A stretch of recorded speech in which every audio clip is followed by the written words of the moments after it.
사랑의 하나님, 우리 아버지 참여할 수 있는 특권 주시고 말씀을 따라 모이는 이 시간에 연장선이 이어지게 하심에 너무나 감사합니다. 오늘은 선택된 백성입니다. 네, 하나님께서 이 백성을 통하여 온 인류의 구원을 위해서 무엇을 하기를 원하셨는지, 하나님께서 그 큰 뜻, 우리에게 복된 그 뜻을 펼치시는데 역경과 굴욕 속에 성취될 수밖에 없었다는 그 안타까운 말씀을 우리가 보게 됩니다. 그 역경과 굴욕을 통하여 하나님의 뜻이 펼쳐지는 그 역사의 걸음들이 우리 대해서는 끝마쳐지게 되기를 바라고, 우리를 통해서는 역경과 굴욕이 아닌 빛남으로 그 뜻이 펼쳐지게 되기를 소망해 보는 것입니다. 염치 없지만 우리가 그런 꿈을 품어봅니다.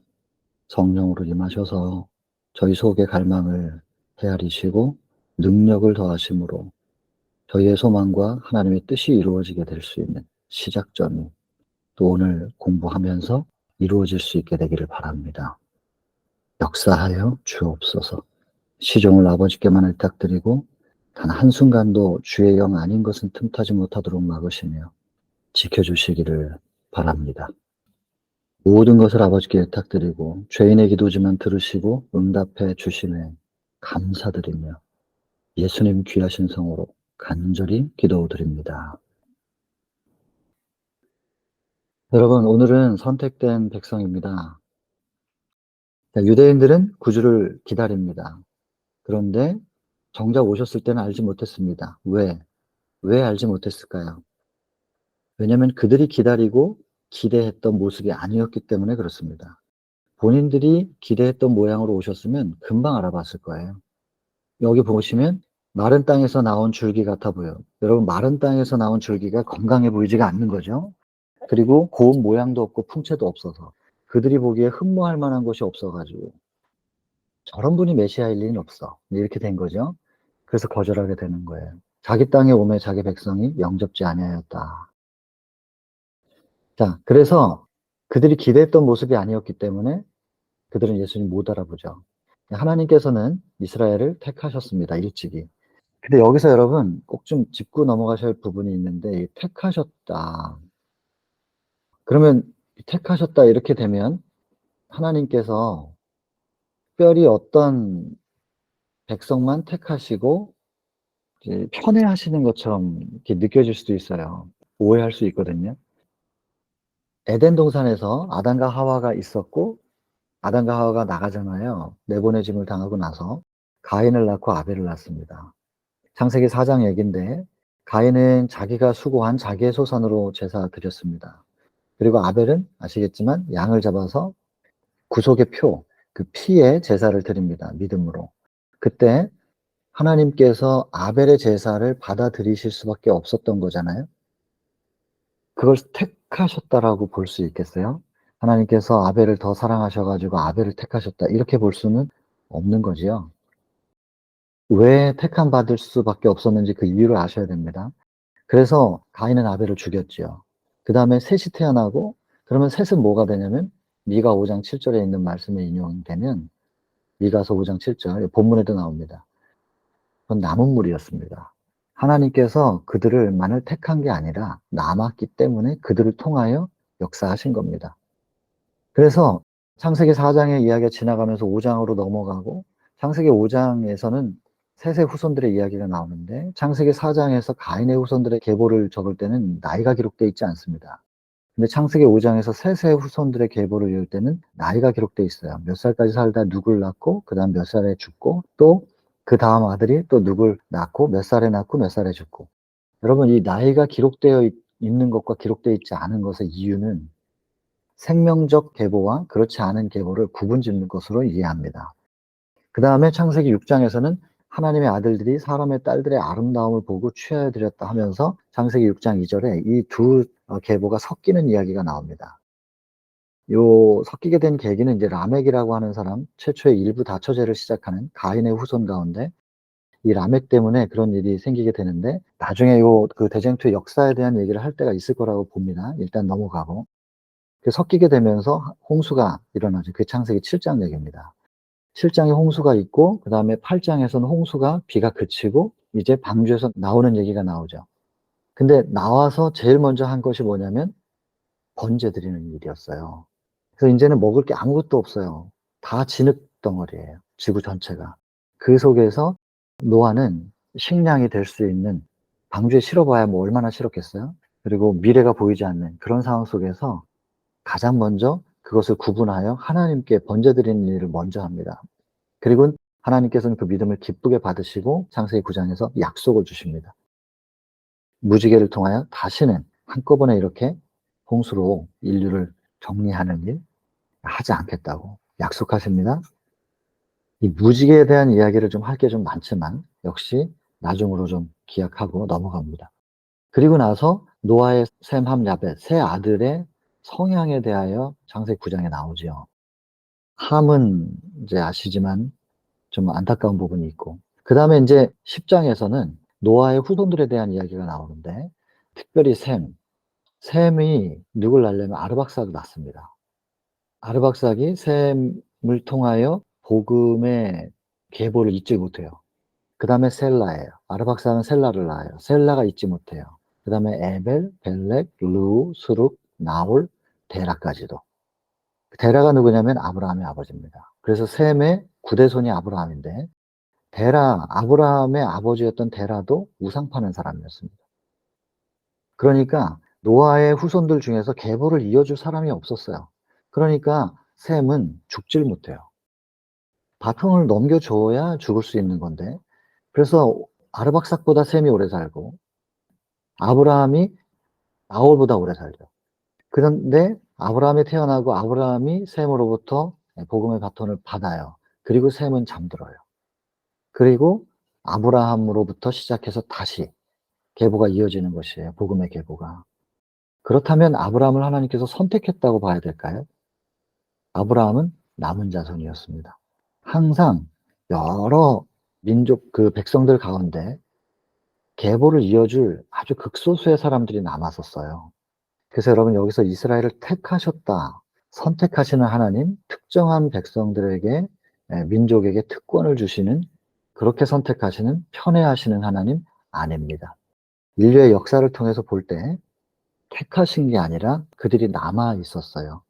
복음을 그들이 계보를 이어줬고 바톤을 받았을 때 그들을 택하셔서 그들을 통하여 근데 그들을 선택할 수밖에 없잖아요. 선택의 여지가 없는데 뭐 하나님 입장에서는 그렇게 선택하셔서 그들을 통하여 복음의 계보를 이으신 것이지 편애하시는 하나님이 아니라는 거 절대 이 선택했다라는 표현을 통해서 오해가 없으셨으면 좋겠습니다. 하나님은 그런 분이 아니니까.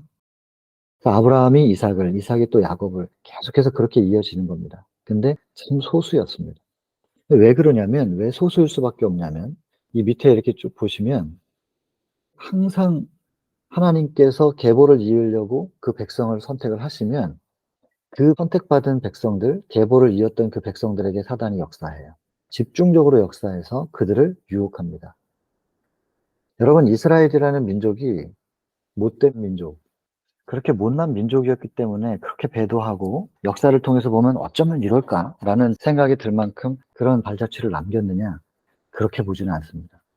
그렇게 특별히 악한 민족이었던 것이 아니라 이스라엘을 통하여 하나님께서 뭔가를 이 민족을 통하여 역사하신다라고 하는 게 느껴지면 사단의 집중적인 공격 대상이 됩니다. 그 유혹을 받고 흔들리는 모습이 그런 발자취가 남겨질 수밖에 없죠.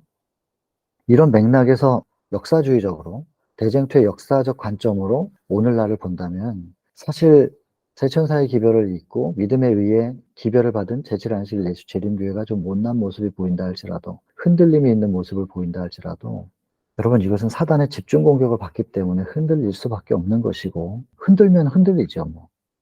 능력 있는 사단이 흔드니까 흔들리는 거예요. 그런 모습이 나타나는 것이지 이 교단이 못났기 때문에 특별히 더 못났기 때문에는 아닙니다. 사단에게 얼마나 공격을 받고 있는지 우리가 그렇게 좀 봐야 됩니다. 근데 안타깝게도 사단이 흔들면 흔들리는 모습 그래서 그 유혹에 자꾸 넘어가요. 그게 뭐냐면 끊임없이 현세적 위대함을 추구해요. 기복신앙도 여기서 나오고 세속적 위대함, 현세적 위대함. 예수 그리스도의 사명은 마음의 천국을 회복하려고 세우시려고 하는데 이 마음의 천국에 관심 없어요. 그냥 이스라엘이 전 세계를 제패하는 제국이 되기를 바라는 이 땅에 천국을 하나님의 나라를 세우겠다. 하나님의 나라가 이스라엘인 거예요. 예수님은 마음의 천국을 세우려고 하시는 것이고 이 차이지요. 여러분 우리가 이것을 생각한다면 오늘날 제7안식 예수 재림교회가 무엇을 추구해야 되는지가 분명해지잖아요. 역사적으로 이스라엘이 무엇을 잘못했는지가 분명하니까. 그래서 여러분 이 땅에서 우리 제7안식 예수 재림교회가 정통 기독교다 뭐 인정받는 거, 교세를 확장시켜서 교세가 성장하는 거 이게 중요한 것은 아닐 겁니다. 이 땅에서 이 교단이 높여지는 것이 중요한 것은 아닐 것입니다. 그러면 이 이스라엘을 통하여 그리고 오늘날 제7안식 예수 재림교회를 통하여 무엇을 하기를 원하시는가? 남은 교회가 여기 보면 남은 자잖아요. 미가서 5장 7절. 이 남은 자들을 통하여 하나님께서 무엇을 하기를 원하시는가? 이스라엘을 택하셔서 하나님께서는 당신의 율법, 표상, 예언을 보존하도록 하셨습니다. 이 대단히 중요한 겁니다. 이 세 가지. 율법은 사랑이에요. 하나님의 품성. 하나님이 인류를 얼마나 사랑하시는지. 그리고 시대소망 1장에도 얘기했지만 그 사랑이 곧 순환이고요. 순환이 생명의 법칙이에요. 그래서 율법 속에는 인류가 살아갈 수 있는 생명의 법칙이 그리고 다시 원래대로 참 생명을 회복할 수 있는 생명의 법칙이 담겨 있는 게 율법입니다. 사랑이죠. 그것을 참 율법의 의미가 무엇인지를 보존하고 사단이 그것을 변질시키지 못하도록 보존하고 그리고 하나님의 참사랑이 이런 것입니다라고 높이 들 수 있는 증거할 수 있는 백성이 필요했던 거예요. 오늘날에는 그런 교회가 필요한 거예요. 진정 율법이 무엇인가를 드러낼 수 있는 교회가 지금 이 시대에 필요하다는 거예요. 과거에 그런 민족이 필요했던 것처럼 똑같습니다. 표상은 어린 양이었죠. 그 사랑으로 내가 너희들을 위해 대신 죽겠어. 내가 대신 죽을게. 라고 표상적으로 주신 게 어린 양이란 말이에요. 그리고 나중에 이제 다음 챕터에서 나오지만 에스겔 12장 22절에 보면 날은 더디고 묵시는 응엄이 없다. 사람들이 이렇게 말해요. 자꾸 날이 지체되면서 오늘날도 우리가 재림 얘기하지만 자꾸 재림이 지연되는 것 같고 징조는 얘기하는데 또 재림이 안 이루어지고 특별한 일이 그냥 없고 그냥 징조가 지나가 버리는 듯하고 그러니까 자꾸 사람들이 재림이라는 게 허구가 아닌가? 이런 식으로 식상하는 거예요. 근데 과거에도 똑같았어요. 에스겔 12장 22절. 날이 더디구나. 그리고 묵시. 말씀은 응엄이 없는 거구나. 응답이 안 되는 거구나 하면서 식상했어요. 그런 사람들에게 아니라는 거예요. 그게 아니고 때가 있는 것이다. 라고 하면서 예언 해석을 하고 실제로 예언 해석상 예수님의 초림은 정확하게 예언돼 있었습니다. 재림의 날은 예언이 아니에요. 그 날은 예수님도 모르신다 그랬어요. 그러나 초림은 예언돼 있었어요. 장소도 예언돼 있었고. 그래서 율법과 표상과 예언을 보존하고 온 세상을 향하여 알리고 전하는 역할이 이스라엘이 했었어야 되는 거예요. 근데 그들이 현세적 위대함을 추구함으로 하나님의 뜻은 역경과 굴욕을 통하여서만 겨우겨우 명목을 유지할 수밖에 없었던 그 이야기가 이 본문에 좀 나오죠. 여러분, 이스라엘이 현세적 위대함을 추구함으로 사명을 놓쳤잖아요. 율법, 표상, 예언. 이것을 놓쳤던 것처럼 오늘날도 하나님께서는 우리에게 이 세 가지를 지키고 보존하고 전하라고 하시는 거고 사단은 똑같은 방법으로 우리에게 이것을 놓치게끔 역사하는 겁니다. 그렇다면 이 역사를 반복해야 되겠습니까, 우리가? 절대로 반복하면 안 되겠는데 안타까운 거는 오늘날 우리 교회가 과거에는 나라를 통하여 민족을 통하여 하신 일을 오늘날에는 교회를 통해서 하시는데 오늘날의 교회가 이 교회에게 주어진 하나님의 사명이 무엇인지조차도 생각하지 않는다면 여러분 사도행전 1장에서 우리는 봤습니다. 교회를 향한 하나님의 목적이 무엇이냐면 오직 하나, 영혼 구원입니다. 영혼들을 구원하는 것 외에는 교회가 존재해야 될 이유가 없는데 여기에선 좀 더 세분화시킨 거죠. 영혼 구원을 위하여 필요한 것이 무엇인가? 참 율법을 높이 들어라. 참된 율법의 의미가 무엇인지를 들어야 된다. 증거해야 된다. 그리고 표상, 과거에는 어린 양이 표상이었다면 어린 양을 보면 나 대신 희생하시는 예수님을 떠오르게 하는 거잖아요. 어린 양을 보면. 죽임당한 어린 양을 보면 딱 예수님이 떠오르게 돼 있는 거예요. 오늘날 표상이 무엇인가요? 딱 보면 예수님 떠오르게 할 수 있는. 이 질문 드리면 이제 십자가 말씀하시는데 맞아요. 십자가도 표상 맞지만 의문에 관한 거는 지금 이 시대는 아니잖아요. 여러분 고린도후서 3장 3절에 우리에게 하나님께서 뭐라 그러셔요? 너희는 그리스도의 뭐라고? 너희는 그리스도의 편지다. 이것은 먹으로 쓴 것이 아니라 성령으로 기록된 것이다. 그리고 이것은 돌판, 돌비에 새겨진 것이 아니라 신비, 마음에 새겨진 것이다. 그래서 하나님의 마음이 우리 마음에 새겨지면 이게 이제 새 언약이죠. 히브리서 10장 16절. 내가 내 법, 율법, 사랑을 너희 마음에 두고 너희 생각에 기록하리라. 이게 이제 우리가 편지되는 거예요. 우리가 그리스도의 편지가 될 수 있도록 우리에게 기록해 주시겠다는 것이 새 언약이란 말이에요. 옛 언약은 십자가. 내가 반드시 가서 십자가를 통하여 구원의 길을 열겠어 라는 거고, 새 언약은 이 십자가를 너희 마음에 새겨줄 거야 이거거든요. 이 십자가의 믿음의 의, 사랑을 마음에 새겨줄 거야 그거잖아요. 결국엔 오늘날의 표상은 뭐냐면 우리여야 됩니다. 우리 한 사람 한 사람의 삶을 통하여 예수 그리스도의 모습이 드러나야 됩니다. 우리가 곧 표상이어야 돼요. 걸어다니는 예수. 예수 그리스도로 완전히 물들어 예수 그리스도로 우리의 심령을 가득 채워서, 자주 쓰는 표현이지만 그냥 걸으면 출렁출렁, 컵에 물을 가득 채워서 걸으면 물이 출렁출렁 하는 것처럼 우리 속에 예수 그리스도가 가득 차서 우리가 걸을 때마다 출렁출렁하고 예수께서 넘쳐 흐를 수 있는, 예수님을 우리는 사랑을 못하지만 사랑이신 예수님을 우리 마음속에 모셔들여서 그분이 우리 속에 충만하게 거할 수 있도록 계속 붙잡고 있을 때 우리로부터 넘쳐 흐르는 예수 그리스도, 그 예수님을 주변이 볼 거예요.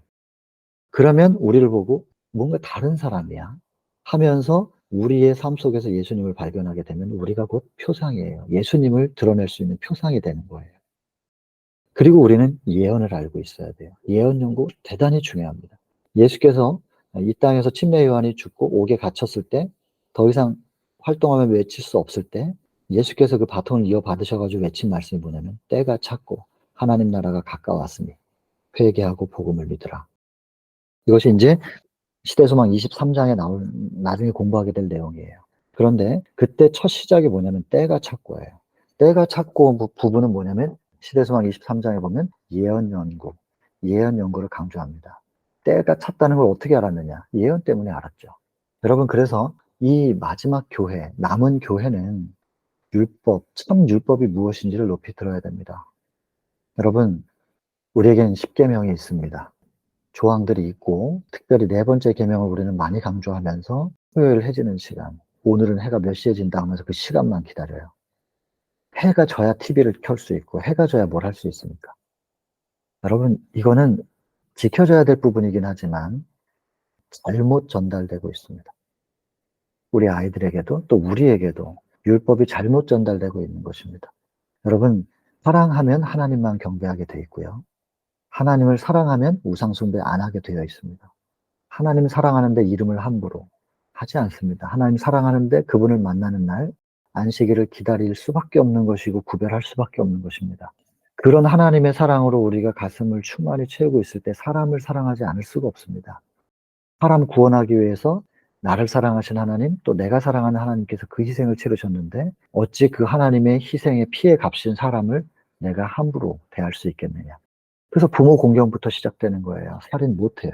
가늠 못해요. 남의 거 거짓말하고 훔치고 그런 거 못해요. 사랑하면 되는 거예요. 사랑할 때 되어지는 율법을 가르쳐야 되는데 자꾸 하라 그래요. 하지 말라 그래요. 이런 식으로 율법을 높이 드는 것, 심지어는 뭐 먹으면 안 된다 그러고 이거 먹으면 하늘나라 못 간다고 이렇게 표현하면, 물론 기록이 그렇게 돼 있죠. 하늘에 가 있는 사람들 가운데서는 육식하는 사람 없을 거라고 돼 있긴 한데, 그럼 고기를 안 먹어야 하늘 가는 거네. 해석을 어떻게 그렇게 하냔 말이에요. 이 모든 것들을 내가 사랑하여 네가 깨끗하기를 바래. 깨끗해야 건강하거든요. 영이든 육이든. 피가 깨끗해야 뇌에 공급되는 피, 산소도 충분히 공급될 수 있고, 그래야 영이 맑아야 잘 이해할 거 아니에요. 그러려면 음식개혁도 필요한 거거든요. 이게 하나하나 우리가 다 사랑으로 하나님께서 우리에게 주신 메시지인데 그것을 율법의 행동 지침으로 다 세워가지고 이렇게 하면 하늘 못 가고 이렇게 하면 지옥 가고 이렇게 안 하면 이렇게 하면 하지 않으면 이렇게 행동 지침으로 만드는 건 사단의 걸작품이에요. 여기에 빠져 계시면 안 된단 말이에요.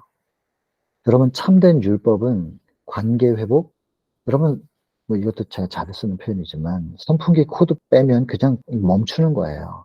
다시 꽂으면 다시 돌아가는 거고 지금 코드가 빠져 있는데 좀 원래 돌던 관성으로 좀 남아서 관성의 힘으로 돌고 있다면 그건 지금 살아있는 게 아니고 관성적 생명으로 돌고 있는 겁니다. 다시 꽂아야지요. 착각해요. 나 지금 살아있다고 코드 빠져 있는데 여러분 다시 연결되면 그냥 전기가 들어오면 선풍기가 돌아가는 것처럼 하나님과 연결될 때 사랑이 들어오면 내가 사랑할 수 있고 사랑 속에 담겨있는 생명의 법칙이 우리 속에 충만하면 우리는 생명으로 화할 수 있단 말이에요. 하나님과 끊어졌던 단절된 것을 어떻게 하면 회복할 것인가? 그분의 관계를 어떻게 하면 회복할 것인가? 여러분, 그분은 사랑이시고 우리를 위하여 그렇게 사랑하신 분께서 어떻게 우리에게 손을 내밀고 계시는지 그걸 알고 그걸 깨닫고 그분의 손 위에 우리의 손을 얹어 놓는 것이 먼저예요. 그러면 손을 얹어 놓으면 그분이 땡겨요. 그러면 우리가 일어나는 거예요. 죄로부터 벗어날 수 있게 되는 거예요. 죄 가운데 아무렇게나 하고 있는데 그냥 구원시켜 줄게. 자기 백성을 저희들의 죄로부터, 죄 안에서 아니고 죄로부터 구원해낼 자이기 때문에 그분의 손 위에 우리의 손을 올려놓기만 하면 되는 건데 여러분 우리가 손을 안 올려놓고 자꾸 내가 벗어나려고 하는 것은 율법에 대한 오해입니다. 하나님의 품성에 대한 오해이고 구원의 도, 믿음의 의에 대한 심각한 오해입니다. 여러분 우리는 이 율법이 뭔지를 제대로 이해해야 됩니다. 그리고 이 율법을 이해하면 순종이 뭔지 어떻게 순종이 이루어지는지도 자연스럽게 되는 거예요. 되어지는 거예요. 그걸 되어지게 만드는 게 복음의 능력이죠. 로마서 1장 16절에. 이 복음의 능력을 체험하라는 것이에요. 맛보아 알라는 거예요. 내가 하는 게 하나도 없어요. 그럼 매일 똑같은 얘기지만 강조할 수밖에 없는 거죠. 그리고 이거밖에 할 얘기가 없어요. 구원의 도는 이거 외에 다른 게 없으니까. 뭐 복잡한 걸 알아야 구원받는 게 아니기 때문에. 그리고 이 율법을 우리 속에 제대로 영접하고 충만하게 붙잡고 있는 사람들은 표상이 돼요. 자연스럽게 표상이 되게 돼 있습니다. 그리고 이 율법을 붙잡고 살아나가는 동안에 우리는 사람들에게 외치는 것이죠. 때가 있습니다. 라고 예언을 말하면서 같이 기다리자고. 같이 기다리며 나아가자고. 여러분, 이 세 가지 꼭 필요합니다. 셋 중에 하나만 빠져도 안 돼요. 이 세 가지가 보존되어야만 했었습니다. 그래서 이스라엘에게 주어졌던 세 가지 사명이 여러분, 오늘날 우리에게 마지막 교회에게도 이 세 가지 사명이 똑같이 적용된다는 걸 꼭 기억해 주셨으면 좋겠어요. 외우셔야 돼요, 이 세 가지는. 자, 그래서 남은 자손이 있었어요. 아브라함이, 요셉이, 다니엘이, 이런 사람들이 다 교회 역할을 했던 거죠. 그럼 사도행적 1장에도 이 요셉 등장해요. 애굽에 보내진 교회였다. 다니엘 등장하죠. 바벨론에 보내진 교회였다. 근데 시대소망 1장에도 똑같이 이분들이 언급이 되네요. 복의 근원으로 그리고 남은 자를 통하여 하나님께서 남은 자들을 세우셔서 복의 근원으로 통로로 삼으셨습니다. 그리고 내 집은 만민이 기도하는 집, 교회를 세우기를 바라신 거죠. 다 교회 얘기예요. 여러분 이 만민이 기도하는 집이라 이 얘기도 사도행적 1장에 인용된 성경절이잖아요. 이게 전체적으로 쭉 나중에 보시면 다 통해요. 다 연결돼 있어요. 놀라울 정도로. 그렇게 해서 아까 말씀드렸던 것처럼 현세적 위대함을 추구함으로 그들의 사명을 놓쳐가지고 결국엔 하나님의 계명을 떠나요. 계명을 떠나고 결국엔 사람의 풍습. 그러니까 하나님의 것을 따를 것이냐 사람의 것을 따를 것이냐. 안식일도 마찬가지예요. 우리가 흔히 말하는 주일교인들 말입니다. 그 일요일은 사람이 만든 거잖아요. 근데 그분들 가운데 그 역사를 몰라요. 모르는 분들도 계셔요. 사람이 만든 거라는 걸. 모르는 분들이 안식일 지키라고 했으니까 일요일이 안식일인 줄 알고 지키는 분들이 계셔요. 저는 그런 분들 구원 받는다고 생각하거든요. 근데 이제 깨달아야 되는 거죠. 사람이 만든 것과 하나님께서 제정하신 것이 다르다는 것을. 나중에 그런 신실한 신앙인들은 깨달을 때가 분명히 올 겁니다. 여러분 여기서도 하나님의 계명을 떠나서 사람의 풍습을 쫓는, 여러분 잘 생각해 보세요. 오늘날 우리가 신앙하는 가운데서도 사람이 준 지침을 우리가 따르고 있는지, 교리, 신학, 교단의 특별한 교리를 통해서 주어진 행동 지침, 이걸 따르고 있는 것인지, 또 예배의 형식 이런 거 따르고 있는 것인가, 그리스도인의 행동 지침이라든지 이런 거, 아니면 하나님께서 우리에게 주신 것을 우리가 따르고 있는가, 잘 생각하고 검증해 보시기 바랍니다. 필요한 과정입니다. 만약에 이랬더라면, 이 만약에, 만일 이런 이제 표현들이 나오면 좀 안타깝죠. 만약에 성실했더라면, 만약에 순종의 길로 행했더라면 이렇게 됐을 텐데, 하나님께서 이렇게 하실 수 있었을 텐데, 이런 표현들. 여러분, 우리한테는 만일 이게 반복되지 않도록 우리가 했으면 좋겠다는 거예요. 그래서 결국에는 현세적 위대함을 추구함으로 하나님의 목적은 계속적으로 역경과 굴욕을 통해서만 성취될 수밖에 없었다. 안타까운 일이죠. 결국 근데 여러분, 이스라엘이라는 나라가 그 지정학적으로 보시면요, 지도를 펼쳐놓고 한번 봐보세요. 그게 지중해를 저 서쪽에다 두고 이스라엘이 있는데, 남쪽으로는 아프리카예요. 대륙이고, 동쪽으로는 아시아 대륙으로 다 연결되죠. 북쪽으로는 유럽으로 딱 중간에 있어요.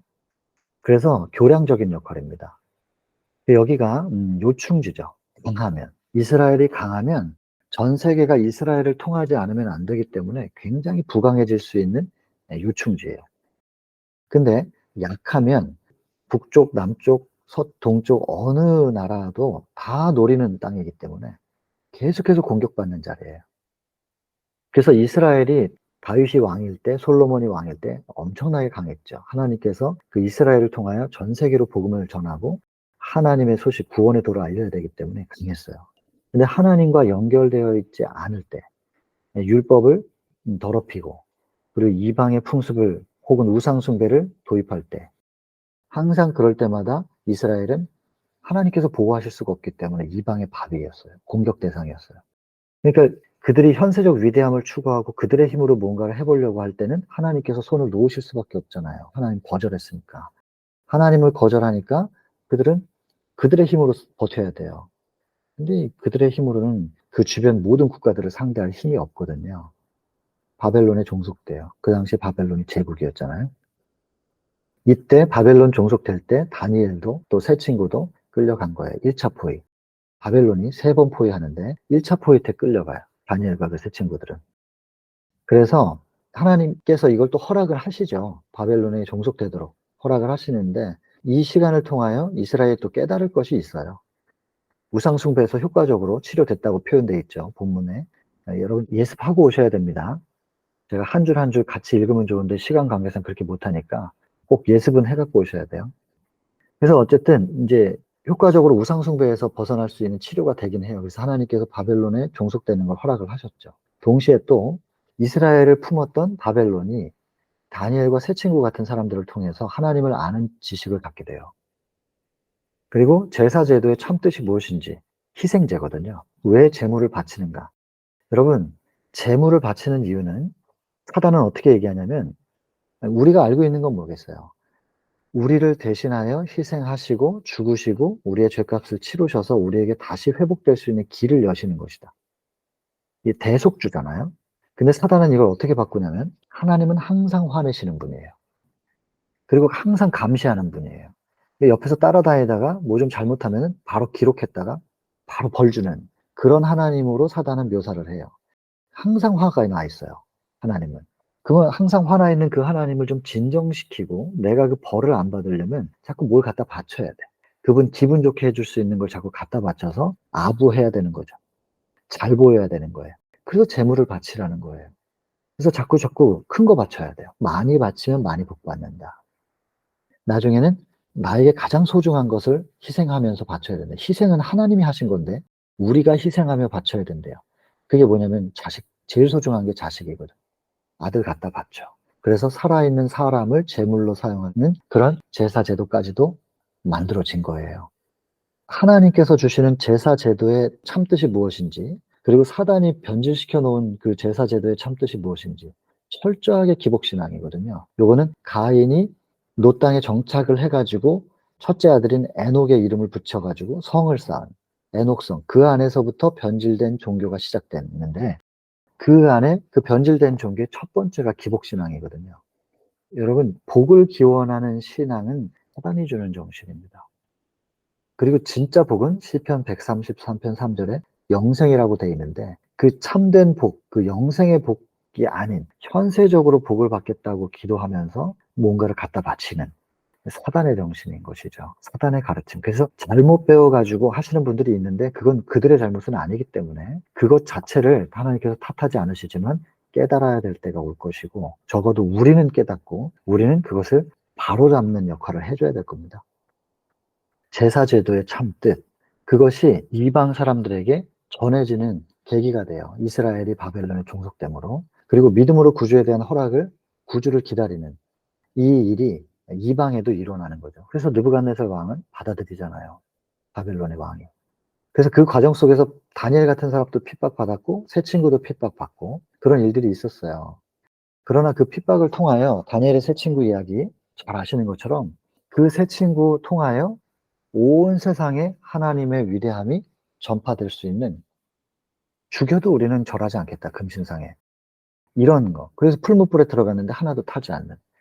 전 세계 지도자들이 다 와서 지켜보고 있었는데 자기 집으로 돌아가가지고 자기 나라로 돌아가서 그 이야기 할 거거든요. 금신상 멋있더라 이 얘기하는 게 아니라 신기한 일을 봤어 하면서 전하면 순식간에 복음 전파되는 거죠. 이런 일들이 이 바벨론에 이스라엘이 종속되는 사건을 통하여 일어납니다. 하나님은 언제나 역전시키시는 분이죠. 역전. 그래서 바벨론을 종속되는 것이 슬픈 역사 같지만은 그걸 통하여 이스라엘도 깨우시고, 회초리 드신 거예요. 죽으라고 때리는 게 아니라 정신 차리라고 회초리를 좀 드셨고, 그리고 그 일을 통하여 또 상상도 못했던, 그 당시 사람들은 상상도 하지 못했던 전 세계에 하나님을 전할 수 있는 그런 계기를 마련하시는, 역전하시는 하나님이시죠. 그래서 여기 아까도 말씀드렸지만 바벨론 포수를 통하여 우상숭배에서 치료되는 효과가 있었어요. 그리고 근데 그 과정 속에서 참 슬픈 것은 항상 사단이 이렇게 역사하는데, 아, 우리가 우상숭배 하다가 이 모양이 됐구나. 이제 철저하게 하나님만 믿어야 되겠구나. 그리고 하나님의 말씀에 순종해야 되겠구나. 그래서 순종하지 않아서, 우상숭배하지 말라는 하나님의 계명에 순종하지 않아서 우리가 포로가 됐구나. 이제는 율법에 순종하자. 그러면 번영할 거야. 번영이 곧 순종, 순종이 곧 번영이에요. 그러니까 무엇을 위한 순종이냐? 번영을 위한 순종이 되는 거죠. 예수 그리스도 하나님과의 관계 회복, 사랑의 관계 회복, 에덴에서 놓쳤던 거, 아담과 하와가 놓쳤던 그 관계를 회복하는 것이 아니고, 이 땅에서 우리가 잘 먹고 잘 살려면 순종해야 돼. 요렇게 기복적으로 신앙을 하게 하는 거. 그래서 하늘나라 가기 위하여 말 듣고, 지옥 가지 않기 위하여 말 듣고. 하나님은 슬퍼하세요.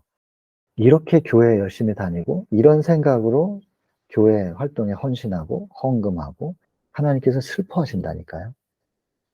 하나님의 품성은 다 배제되고 하나님과의 사랑의 관계는 배제된 껍데기 신앙만 하는, 그리고 그렇게 가르치는 이 모습을 보시면서 하나님은 슬퍼하시는 거예요. 여러분, 첫째도 둘째도 셋째도 끝까지도 사랑이에요. 그리고 사랑의 관계 회복이에요. 그 관계를 회복하는 것을 뭐라고 부르냐면 믿음이라고 하는 거예요. 영접하는 자, 곧 그 이름을 믿는 자. 하나님이 어떤 분인지를 알고 그분을 영접한다, 받아들인다. 곧 그것이 믿음이다. 영접하는 자, 곧 그 이름을 믿는 자. 이름은 구원이잖아요. 마태복음 1장 21절, 자기 백성을 저희들의 죄로부터 구원해낼 자. 그 예수의 이름은 구원이에요. 그 이름, 구원을 믿는 자. 그게 곧 영접. 그러니까 받아들인다는 게 곧 믿는다는 거잖아요. 이게 이루어져야 되는데 전혀 다른 신앙을 가르치고 다른 신앙을 하게 한단 말이에요.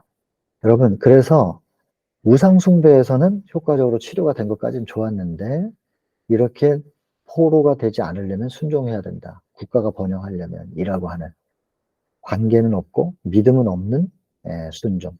그러니까 믿음이 없는 순종이 뭐예요? 그냥 행위의 의죠. 자기들이 하는 거예요. 껍데기. 그래서 존 사와그는 그랬잖아요. 말과 마차와의 관계. 말이 움직이면 마차는 간다. 말이 움직이지 않았는데 마차가 혼자 움직이면 그것은 행위에 의다. 근데 말이 움직이는데 마차가 움직이지 않는다? 그것은 단절된 거. 균형이 맞지 않는 믿음. 그건 참 믿음이 아니란 얘기죠. 관계. 대단히 중요합니다. 그래서 믿음, 관계 형성이 안 돼 있는데 순종의 모양을 갖추고 있다? 이것은 절대 품성 변화 일어나지 않습니다. 겉모양은 경건해 보일지 모르겠지만 그 중심은, 품성은 절대로 변하지 않죠. 왜냐하면 사랑이신 예수 그리스도를 영접하지 않은 상태예요. 믿음의 관계가 형성되어 있지 않기 때문에 예수 그리스도라는 사랑이 그 속에서 발산되지 않으니까 품성 변화는 일어나지 않아요. 예수님으로 물들어가는 변화는 절대 평생을 신앙생활해도 일어나지 않아요. 근데 겉모양은 점점 단단해지고 경건의 모양은 점점 굳어져 가서 경건해 보이는데 가까이 가 보니까 사랑이 없고 겉에서 볼 때는 굉장히 경건해 보인단 말이에요. 근데 가까이 가 보니까 아니란 말이에요. 자기 성찰이 없고 사과도 할 줄 몰라요. 자기의 잘못 인정할 줄 몰라요. 사랑이 아니었다라고 인정하거나 고백하지 않아요. 사랑이 없으니까. 껍데기예요, 전부 다. 여러분, 사단의 기만술이 얼마나 대단한지 여러분 식별하기 정말 쉽지 않아요. 근데 이제 성경은 또 그걸 단순하게 얘기하죠. 말씀 제대로 보면 다 보여. 단순하게 얘기해요. 우리의 눈으로는 식별이 안 돼요. 오직 말씀의 기준으로 볼 때만 딱 보이는 거거든요. 오늘도 하나의 기준을 여러분들이 보신 겁니다. 어떻게 식별하는 건지. 순종이요? 이기적이에요. 이기적인 마음의 중심으로 순종하는 거. 여러분, 우리의 지금 오늘의 신앙하는 모습에 그 중심 속에 무엇이 있는지 살펴봐야 될 것 같습니다. 그리고 그 자체가 이 땅에서 번영을 위한 거기 때문에 번영이라는 게 여러분, 한국 같으면 제일 기업이 삼성이잖아요. 그러면 우리는 삼성을 우러러 보는데 삼성을 세계 무대에다 갖다 놓으면 애플한테 밀린단 말이에요. 그러면 상대적 빈곤을 그 사람들은 느끼는 거예요. 항상 이게 이 땅에서 번영이라는 것은 상대적이라서요. 상대적 충분한데도 불구하고 상대적으로 빈곤감을 느끼는 사람이 있고 굉장히 빈곤한 것 같은데 상대적으로 북한보단 낫잖아 이러면서 만족해하는 사람들이 있단 말이에요. 도대체 언제 만족이 있을까요? 상대적으로 이 땅에서 번영을 추구하는 사람들 전부 상대적인 건데 그럼 언제 만족해요? 만족한 것 같았는데 나중에 누구 옆에 딱 가보니까 또 만족이 아닌 거거든요. 결국에는 아무것도 아닙니다, 그거는. 여러분, 그래서 이스라엘은 끊임없이 시기 질투해요. 혹시 우리에게 주어진 복이 이방에게 갈까 봐. 그래서 끊임없이 시기 질투하면서 하나님께서 우상 숭배자들과 관계에 대한 제재를 하셨는데 물들까 봐. 근데 그것을 복음 전하는 통로까지도 막아가지고 아까 말씀드린 율법과 표상과 예언을 보존하고 전해야 되는 그들의 사명이 있음에도 불구하고 그걸 다 차단시켜서 자기들만 복받겠다는 거죠. 그러니까 순종하는 것처럼 보이지만 얼마나 이기적이고 전혀 복음적이지 않은 신앙을 하고 있는 모습이 과거 이스라엘이었어요. 여러분, 이 얘기는 전부 우리한테는 거울이에요. 이 말씀들은 전부 거울이라 오늘날 우리 교회가 혹은 나라고 하는 단일 교회는 어떤 모습인지를 이 거울 앞에 자꾸 비춰보셔야 합니다. 그리고 이스라엘의 그 깨끗하지 못한 발자취들이 나한테도 지금 보인다면 빨리 하나님께 드려야 돼요. 내 더러운 발을 들여서 씻어 달라고 해야 돼요. 내 힘으로는 씻을 수 없으니까. 그래서 거울 앞에 비추는 자기 성찰, 이건 말씀 묵상을 통해서 이루어지죠. 말씀 묵상을 통하여 거울 앞에 비추는 자기 성찰이 이루어지고, 그리고 발견되면 즉시 그분 앞에 드리는 헌신. 이게 이루어져야 되는 거예요. 자, 이제 이렇게 해서 이제 바벨론으로 또 돌아옵니다. 다니엘 같은 사람은 얼마나 간절히 기도합니까? 민족의 회복을 위하여. 돌아왔어요. 이 사람들은 순종해야 되겠다는 생각이 딱 있죠. 그래야 다시는 그렇게 포로로 잡혀가는 일이 없을 거다. 그러면서 순종하려고 하니까 알아야 순종을 하지. 그래서 회당 세우고 학교 세웁니다. 그리고 여기서 끊임없이 율법을 가르쳐요. 회당에서도 가르치고 학교에서도 가르치고 나름대로 가르친다고 가르치는데 뭘 가르치느냐? 이교 사상과 풍습 가르쳐요. 의문에 해당하는 거 가르치고 함율법의 의미는 사라지고 껍데기만 계속 가르치고 있는 거예요. 이 껍데기의 의식이 더 엄격해져야 율법에 순종하는 것 같고 뭔가 순종하는 것 같은 모양이 보이잖아요. 여러분 혹시 이런 거 추구하지 않으세요? 내 마음을 살피는 것보다는 도대체 신앙을 내가 하는 건지 안 하는 건지 뭐 겉모양으로 뭐가 좀 이렇게 보여야만 만족감이 있는 거예요. 그래서 내가 올해는 뭐 이것도 한번 끊어볼까? 이런 것도 한번 해볼까 하면서 겉으로 드러난 걸 뭐 이렇게 만들어가면서 그래, 얘가 신앙을 하는 거야. 옛날 지금 이렇게 열심히 하고 있잖아. 라고 하는 만족, 자족하기 위하여 시도하는 것은 없는지 생각해 봐야 됩니다. 여기서 이 사람들이 이런 의문에 속한 것을 엄격히 하면서 우리는 바르게 신앙하고 있으니까 하나님께서 우리를 지켜주실 거야. 다시는 그렇게 포로가 되거나 그렇게 버려두지 않으실 거야. 이렇게 엉뚱한 신앙을 하고 있는 거죠. 그래서 끝내 이 사람들 어떻게 했어요? 로마에게 또 지배당해요. 그리고 끝내 AD 70년에는 완전히 이스라엘이라는 나라가 사라져 버리죠. 민족 전체는 흩어져 버리고 의식에 매달렸기 때문에 그렇습니다. 오늘날 우리에게 이걸 잘 적용시켜 봐야 됩니다. 그렇다고 의식을 그럼 무시하는 것이냐? 아무것도 안 해도 되냐? 그건 아닙니다. 그런 얘기를 하자는 게 아니라 중심이 무엇인지 그거 놓치면 안 된다는 얘기하고 있는 것입니다. 그 사람들 바벨론 포수 기간 동안에 오히려 이방인들은 제사 제도의 참뜻을 깨닫는 계기가 됐는데 이 사람들은 그 의미를 잊어버려요. 오히려 이 사람들은 잊어버리고 그래가지고 잊어버리고 나니까 어떻게 해요? 분명히 한 100개 정도 있었는데 뭐 이런 식으로 예를 들면 지금 생각나는 게 50개밖에 없네. 그럼 어떻게 해요? 50개는 만들어요. 그래서 뭘 만드냐면 자기들이 규정을 만들어 가지고 본인들이 만든 걸 갖다 끼워 넣어요. 근데 본인들이 만든 것이 다 뭐냐면 여기 주군 형식이란 말이에요. 그리고 이교 풍습이 거기 이제 도입이 된 것이고. 그래서 아까 말씀드렸던 것처럼 희생 제물이라고 하는 것이 무엇을 표상하는가? 우리를 향한 희생, 우리를 위한 희생과 사랑을 얘기하는데 그냥 제물 자체. 너 비둘기 드렸냐, 양 잡아드렸냐, 아니면 소 잡아드렸냐, 이런 거 따지고 있는 거예요. 얼만큼 가치 있는 걸 드렸느냐, 이걸 지금 따진단 말이에요. 그 속에 담겨있는 의미는 사라지고. 그 희생 제물을 통하여 하나님을 보아야 되는데 자꾸만 인간을 보는 거예요. 너 얼마짜리 드렸어? 이렇게 되는 거예요. 우리가 뭘 했어? 이렇게 되는 거예요. 전부 행위의 이쪽으로 가고 있는 거죠. 제물 자체, 그리고 의문, 제사 제도의 의식들, 요거 이런 것에만 집중하고 신뢰를 하는 거예요. 이런 의문 속에는 자기들이 만든 규정들이 들어가고 그것이 더 껍데기가 엄격해질수록 뭐는 적게, 사랑은 점점 적게 나타나요. 하나님에 대한 사랑도 적게 표현되고 하나님이 우리를 향한 사랑도 적게 표현되면서 점점 하나님의 사랑은 사람들에게서 잊혀지고 전부 뭐만 남냐면 성결함의 기준이 의식의 다과, 엄격하냐 아니냐. 의식이 또 많아요. 이것을 통해서 성결함의 기준을 세웠단 말이에요. 점점 바울, 전에 사울일 때 율법의 의로는 누가 나를 흠잡겠느냐. 율법의 의로는 흠이 없는 자로다. 빌립보 3장 6절에서 바울이 내가 옛날에 이런 생각하면서 살았어 라고 이렇게 율법주의적으로는 완전했어. 이렇게 외쳤던 거예요. 그런 자만과 위선, 교만이 있죠. 그리고 그 속에는 사랑이 없으니까 위선이죠. 겉모양은 경건한 척하지만 속은 전혀 사랑이 없는. 요 상태가 딱 이스라엘의 모습이었는데 이걸 통해서 사단이 한 가지 더 사단의 목적을 이룹니다. 그게 뭐냐면 너무 많아요. 규정이.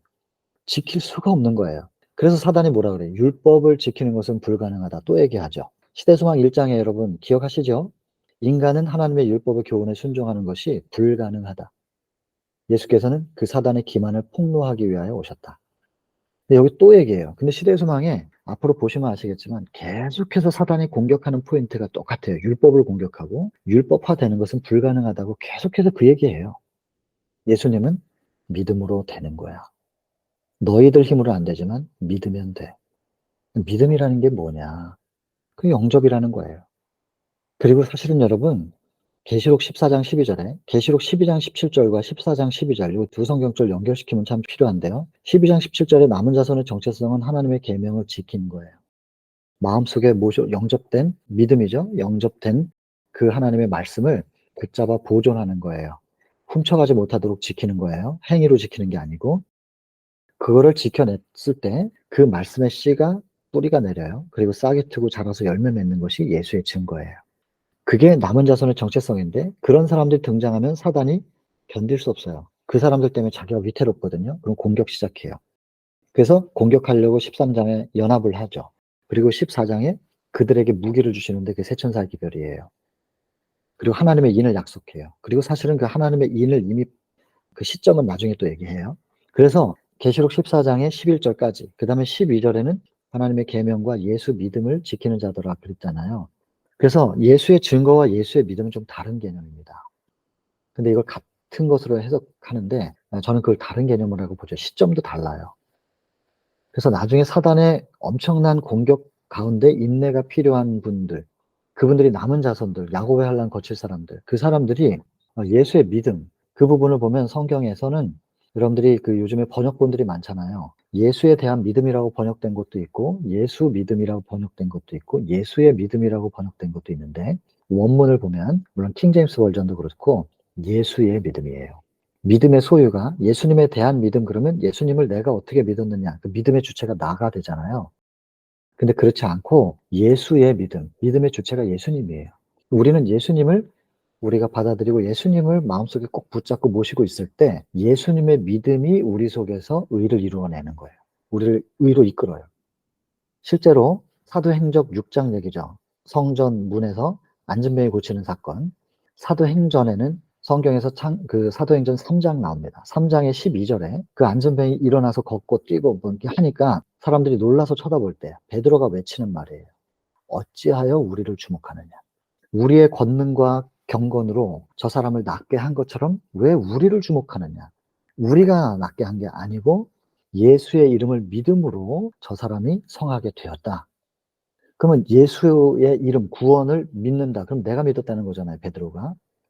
베드로의 표현대로 보면 내가 믿어서 저 사람이 성하게 된 것이다. 이렇게 오해할까 봐 16절에 뭐라고 얘기하냐면 그 예수의 이름을 믿는 그 믿음 또한 예수로 말미암아 난 믿음이 저 사람을 온전히 낫게 하였다. 이렇게 적혀 있어요. 나중에 성경 찾아보세요. 예수로 말미암아 난 믿음. 믿음도 베드로가 자기 안에서 자기가 만들어낸 믿음이 아니라 예수께서 내 안에서 낳은 예수로 말미암아 난 믿음이라고 표현하거든요. 그러니 여러분 우리는 할 게 뭐냐면 오직 히브리 12장 2절 믿음의 주인이신 예수 그리스도 우리를 온전케 해주시는 분이신 예수 그리스도를 바라보자. 믿음의 주체고 온전케 하시는 분을 바라보고 그분을 마음속에 모셔드리자. 그것만이 우리가 할 일이고 그분을 놓치지 않도록 그 시선을 놓치지 않도록 꼭 붙잡고 있는 일이 야곱이 야복강가에서 한 일이라고요. 축복하지 않으면 놓지 않겠습니다. 목숨 걸고 매달리는. 사단이 그 관계를 그 매달림을 끊어 놓으려고 별짓을 다 하겠지만 그것만 붙잡고 있으면 나머지는 예수의 믿음이 우리 안에서 의를 이루신다니까요. 여러분 그 믿음으로 말미암는 의의 모본으로 예수께서 이 땅에 인간 우리하고 똑같은 조건으로 오신 거예요. 히브리 2장 17절에 16절부터 보면 예수께서 이 땅에 오신 것이 천사 구원하러 오신 게 아니고 아브라함의 자손들 붙들려고 오신 것이 아니냐. 그래서 범사의 형제들과 같이 되심이 마땅하도다. 우리와 똑같은 조건이 돼서 시험에서 승리하셔야 되는 게 마땅하지 않냐 그 말이에요. 범사의 모든 일에 우리와 형제들과 같이 그러니까 인간들과 같이 되심이 마땅하도다. 우리하고 똑같은 인성으로 오시는 게 당연하다 그 말이에요. 그래서 시험 가운데 시험 받고 고난을 당하신 분이기 때문에 모든 시험 받는 사람들을 능히 도우실 수 있으시다. 18절 얘기예요. 그 다음에 이제 이거는 지난 시간에 나왔던 인용된 성경절들이죠. 시대서방 1장에 히브리서 4장 또 언급하잖아요. 15절. 그분은 우리의 연약함을 체휼하시지 않는 분이 아니시다. 그 말은 체휼하시는 분이죠. 체휼, 이해하고 도와주시는, 동정하시는 분이라는 거예요. 그분이 우리와 똑같은 조건으로 시험을 당해 보셨기 때문에 한결같이 우리와 같이 시험 받으셨다. 근데 죄는 없으시지만 우리와 같이 시험 받으시는 가운데 그 시험 받는 인간의 연약한 심정이 얼마나 흔들리는지. 나중에 시대서망 12장에 보면은 예수님 시험 받는 장면 나와요. 돌을 떡으로 만들어 봐라. 그 부분에 뭐라고 돼 있냐면 그 시험을 받았을 때 예수님의 마음에 심적 투쟁이 없지 않았다. 이렇게 돼 있거든요. 예수님은 아셔요. 우리가 시험 받을 때 얼마나 투쟁해야 되고 흔들리고 연약한 사람들이 그게 괴로운 건지 아신단 말이에요. 그래서 우리를 이해하실 수 있고 동정하실 수 있다는 거죠. 그러니 그 시대소망 1장에는 그걸 다 인용을 못했지만 히브리서 4장의 15절부터 16절까지 한 절 더 보시면 성경으로 한번 확인해 보세요. 그러므로 우리를 다 이렇게 이해하시는 분이기 때문에 때를 따라 돕는 은혜를 얻기 위하여 때때로 우리가 시험 받을 때마다 도와주실 수 있는 은혜 하나님께서 주신다니까요. 그 은혜를 얻기 위하여 은혜의 보좌 앞에 담대히 나아갈 것이니라.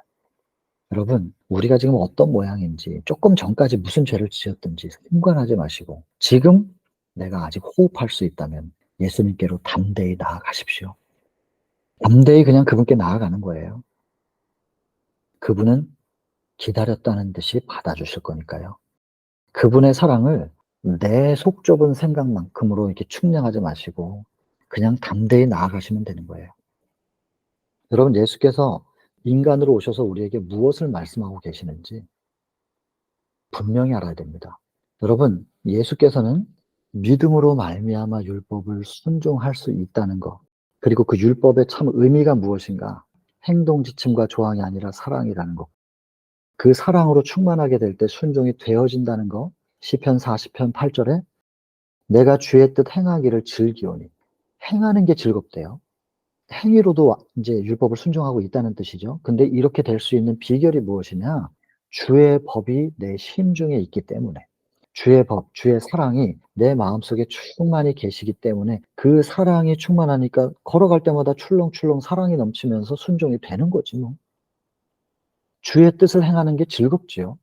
되어지니까. 억지로가 아니라 자꾸자꾸 되어지니까. 얼마나 되어지는 경험을 하니까 얼마나 신앙이 행복하고 즐겁고 가슴 벅차고 그러겠냔 말이에요. 되어지는 경험을 해야 된다니까요. 되어지는. 자꾸 억지로 하려고 하는 게 아니라 '이게 되네. 이렇게 자연스럽게 이루어지네.' 여러분, 우리 안에 예수 그리스도로 충만하면 그게 된다니까요. 그걸 예수님께서 모본으로 보여주신 거예요.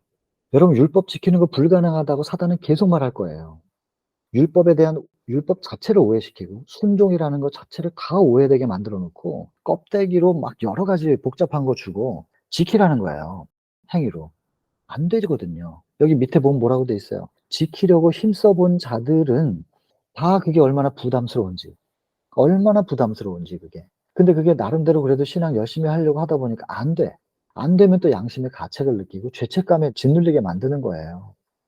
여러분, 사단이 딱 이 방법 쓴다니까요. 죄책감은 사단이 주는 겁니다. 죄를 예수님이 짊어지셨는데 왜 내가 그 죄의 책임을 짊어져요? 예수님이 다 짊어지셨기 때문에 수고하고 무거운 짐진 자들은 오라. 내게 다 줘라. 내가 짊어질게. 너희는 쉬어라. 이 말인데 왜 내가 죄책감에 눌려야 되냐고요. 심지어 내가 내일 지을 죄까지도 예수님께서는 다 짊어지셨어요. 그냥 여러분, 이 부담이나 양심의 가책 이런 게 필요가 없어요. 우리는 죄에 대한 자각만 있을 뿐이지 나도 너를 정죄하지 않을 테니 가라. 근데 가서 다시는 죄를 범치 말라. 그게 죄인지 간음하는 게 죄인지 어떻게 알았냐? 율법 때문에 알았으니까. 율법이 있으니 율법은 정죄의 도구가 아니라 그게 죄인지 아닌지를 알려준다. 그게 죄니까 가난하면 몸을 팔아서 돈 벌려고 하지 말고 나한테 믿음으로 매달려. 내가 책임질게. 그 말씀이란 말이에요. 요한복음 8장 얘기잖아요. 여러분, 사단은 율법에 대한 오해, 순종에 대한 오해를 만들어 놓고 여러 가지 복잡하고 힘든 규정을 만들어서 지키라고 말하면서 안 되면 율법 지키는 건 불가능해. 이렇게 말하는 게 사단이에요. 율법의 참 의미를 우리가 이해하고 순종의 의미를 이해한다면 믿음으로 말미암아 율법은 지켜질 수 있는 것입니다. 율법화 될 수 있는 것입니다. 그리고 율법화 되는 것도 하나님께서 차근차근 되게 해주실 거예요. 차근차근. 우리가 번데기가 아니잖아요. 갑자기 나비되고 그러는 게 아니라 차근차근 성장한다니까요. 그리스도에 이르기까지 자라남. 정로의 계단 7장 예수 그리스도의 제자된 증거 거듭남이고 거듭나고 8장 그리스도에 이르기까지 자라나는 과정이 있단 말이에요. 식물의 각 성장 단계를 완전으로 보신다. 싹이고 그 다음 단계, 그 다음 단계 열매 맺는 완숙한 나무가 될 때까지 과정이 있다니까요.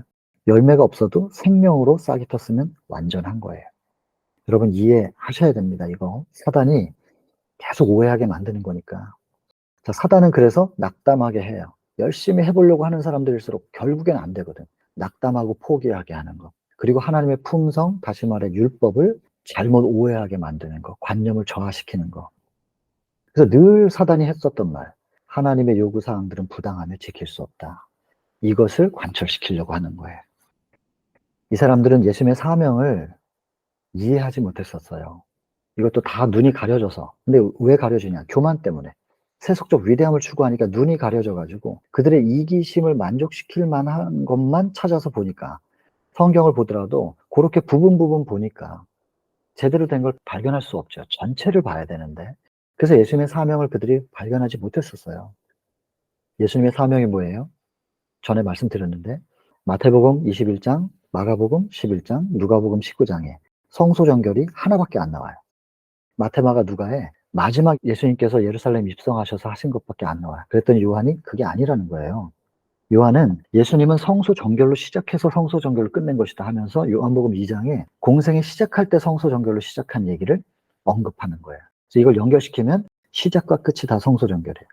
여러분, 이 예수님의 사명, 시대소망 16장에 나오는데 예수께서 성전을 정결케 하시면서 예수님은 당신이 이 땅에 오신 사명을 선포하고 계셨다는 예수님의 사명이 성소 정결이라는 것을 이제 16장에서 보시게 될 텐데, 이 예수님의 사명을 이해해야 구원의 선물을 받아요. 그 얘기는 시대소망 11장에 나와요. 침례 장면에서. 근데 예수님 성소 정결, 지금 성소가 우리거든요. 영육, 이것이 정결하게 되는, 그 당시에는 물리적 성전을 정결케 하시면서 표상으로 보여주셨지만 지금 그 표상이 우리 안에 들어오시면 우리라고 하는 성전이 정결하게 되고 하나님의 임재가 회복되는 건데, 그렇게 되면 마음의 천국이 건축되는 거예요. 근데 마음의 천국에 대한 이해가 없어요, 이 사람들이. 예수님의 사명이 뭔지 모르니까. 그래서 자꾸만 죄의 속박에서 벗어나서 마음의 천국이 회복되는 것을 추구하지 않고 로마로부터 해방돼야 되겠다. 그리고 이스라엘이 이 땅에다 제국을 이제 세우는 것. 이것만이 이들의 비전이 되는 거예요. 소망이 되는 거죠. 아니거든요. 이거 아니거든요. 오늘날도 똑같이 적용시켜야 됩니다.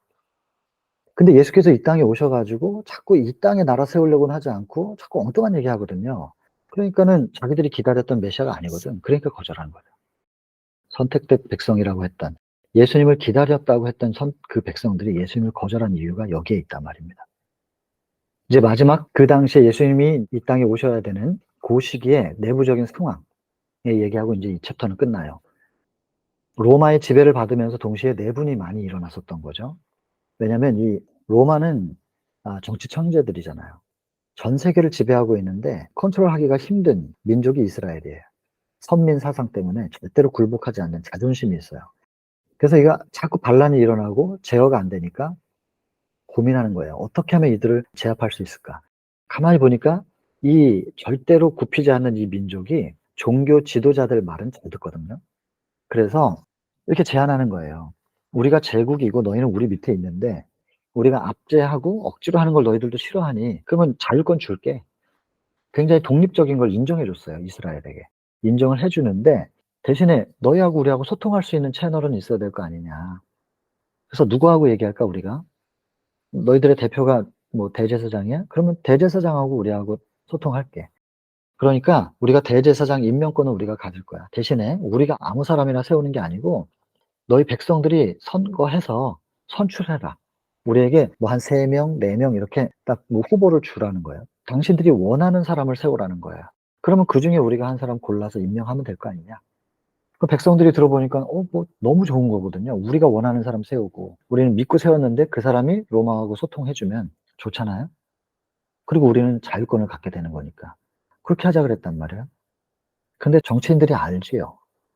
이 정치를 하고 그 이스라엘이라는 국가의 대표자로 선출되게 하면 그게 종교 지도자라 할지라도 자기가 정치적인 기득권을 갖게 되잖아요. 권력을 갖게 되는 건데 그 권력의 맛이 사람을 얼마나 부패시키는지를 아는 거예요. 그래서 하나님의 대리자 대제사장임에도 불구하고 하나님의 대리자가 되는 일을, 그 직분을 맡는 것은 사실 하나님께서 선출하셔야 될 부분인데 백성들에게 선거를 통하여 뽑힌다면 오늘날 대통령 선거하는 것처럼 말입니다. 유세를 해야 되고 저희가 대제사장 되기 위해서는 정치적인 작용을 해야 되는데 여기 보시면 부정부패가 있었고요. 대제사장 되기 위하여 뇌물, 심지어는 살인까지 했대요. 경쟁자를 죽이는. 이거는 더 이상 종교 지도자가 아닙니다. 이건 그냥 정치 지도자죠. 로마는 예상하고 있었던 거예요. 이렇게 될 거라는 거요. 그러면은 정치적인 야욕이 있는 사람은 껍데기가 하나님의 종이든 뭐 대리자든 간에 로마가 지배할 수 있는 뭔가가 있는 거죠. 정치적인 야욕이 있는 사람을 어떻게 끌고 나가는지를 로마는 너무 잘 안단 말이에요. 그래서 부패하게 된 거예요. 그러면 대제사장 되기 위해서 뭐 뇌물 쓰고 다 돈이잖아요. 그러면 딱 선출됐어요? 로마로부터 인정도 받았어요. 그러면 어떻게 되냐? 한 사람이 대제사장이 됐다면 로마가 자기를 왜 대제사장으로 임명했는지 그 이유를 알아요. 이 백성들을 로마가 직접 제어하기가 힘드니까. 그러면 대제사장은 이 백성들을 제어하는 존재여야 돼. 백성들이 내 말을 들어줘야만 로마로부터 나는 가치 있는 존재가 되는 거죠. 그러니까 백성들이 자기를 쳐다보지 않고 딴 거, 침례 요한 쳐다보면 그거 못 견디는 거예요. 예수라고 하는 나사렛 청년 쳐다보면 그걸 못 견뎌요. 정치의 기득권을 유지하기 위해서. 그래서 그렇게 견제했던 거예요, 정치적으로. 그랬던 것이고, 또 자기가 돈을 써서 됐으니까 그거 회복해야 되잖아요. 백성들한테 뽑아내야 되죠. 그러면 백성들은 이중고예요. 로마한테도 바쳐야 돼, 대제사장에게도 바쳐야 돼. 근데 대제사장이 뭘로 돈을 벌겠어요? 세금은 로마한테 내는 거예요. 그럼 대제사장이 자기한테 돈 내라고 하면은 뭐가 안 맞잖아요. 그래서 자꾸 예물, 여러 의식을 많이 만들고 그 의식마다 재물 바치라는 거예요. 재물을 바칠 때는 양을 잡아서 바치거나 뭘 바치려면 사야 되잖아요, 예물을. 그러면 그 예물 파는 사람들하고 대제사장이 다 뒤에서 말을 맞춘 거죠. 그래서 값을 올려요. 예물의 값을 올리고 거기에서 일부는 대제사장에게 주게끔. 그렇게 해서 자기 주머니를 챙기는 그런 일들이 벌어지는 거고, 그런 것들이 비리가 드러나면 견딜 수 없으니까 또 폭동이 일어나고 엉망진창인 거예요. 이런 상황들이라는 것이 여기 쭉 설명되어 있습니다. 폭동, 증오심, 자존심. 그러면서도 복음을 모르니까 자꾸 형식에만 집착하는 거예요. 우리가 이렇게 하나님을 간절하게 매달리고 있습니다. 하나님 복 주십시오. 이러면서 악순환이죠. 복음의 빛이 없어지는 상태예요. 예수님이 오실 수밖에 없는 거예요. 그래서 다음 챕터가 때가 참이에요.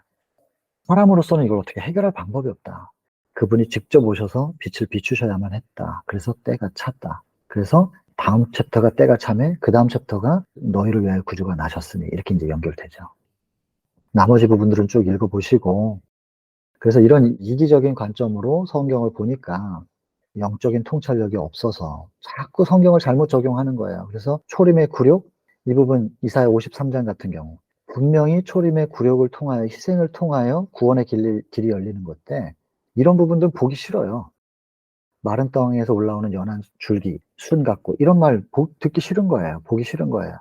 그러니까 이런 것들은 안 봐. 그리고 재림의 영광만 그냥 잘못 적용해서 그래서 이스라엘이 이 땅에 제국을 만드는 하나님의 하늘 도성이 이 땅에 와서 하늘나라를 세우는 게 아니라 이스라엘이란 나라, 예루살렘 성전이 전 세계 중심이 되는 이렇게 잘못 적용하게 됐다는 것이죠.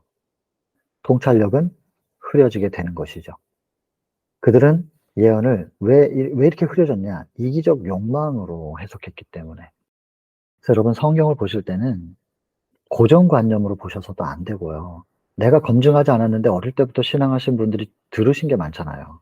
그 들은 거 가지고 선입견을 가지고 보셔서도 안 된다고 저는 생각합니다. 오직 성령을 간구하시고 말씀을 펴신 다음에 성경과 또 참고서가 있잖아요, 우리한테. 펴셔서 그리고 요즘에는 앱들이 좋아서 관주도 쉽게 찾을 수 있어요. 그렇게 해가지고 성경 자체로 성경을 풀어 보시면서 비교하면서 성령을 구하시고 성경 펼쳐서 하나님의 음성은 듣는 게 아니라 읽는 겁니다. 글로, 붓으로 말씀하시는 하나님의 음성을 읽으셔야 되는 거예요.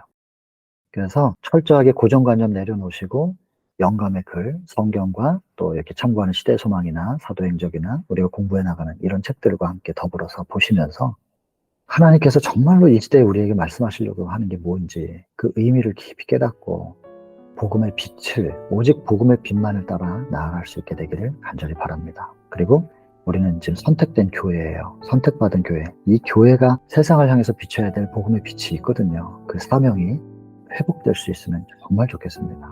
저와 여러분 모두가 다. 개인 기도하고 마치겠습니다.